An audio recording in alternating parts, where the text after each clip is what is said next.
കുറഞ്ഞ ചെലവിൽ അത്യാധുനിക ആരോഗ്യ പരിരക്ഷ. MCS hospital, Muvattupuzha.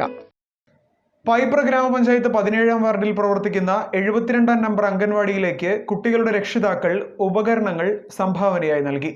2023-24 വർഷത്തെ വിദ്യാർത്ഥികളുടെ രക്ഷിതാക്കളാണ് വിവിധ ഉപകരണങ്ങൾ അംഗൻവാടിക്ക് നൽകിയത്.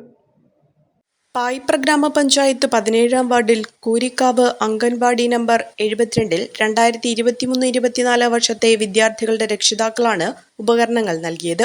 പൈപ്ര ഗ്രാമപഞ്ചായത്ത് വികസനകാര്യ standing committee chairman Muhammad Shafi ഉപകരണങ്ങൾ ഏറ്റുവാങ്ങി. ടീച്ചർമാരായ സിന്ധു രാജൻ, ശൈലാമോൾ, അംബിക, ആശാവർക്കർമാരായ സുലോചന ബിജു, റമി, റംല, ഭീമ, സ്വാലിഹ നിസാർ, അൽഫിയ, നിഷ അലിയാർ, ഷാലു, സാബിദ, ഫാത്തിമ ലുക്മാൻ, അൽഫിദ സുഹൈൽ, റാബി റഷീദ്, ജസ്ന, ഭീമ അബ്ബാസ്, നിഷ അലിയാർ, സൈനബ, ജമീല, നസ്രിയ, അസ്ലീമ, തസ്ലീന, സബിത നിസാഫ്, ഭീമ അമാനത്ത്, അൽഫിയ, സീനത്ത്, റിൻസി തുടങ്ങിയവർ പങ്കെടുത്തു. A1 textiles, Nehru park, Muvattupuzha.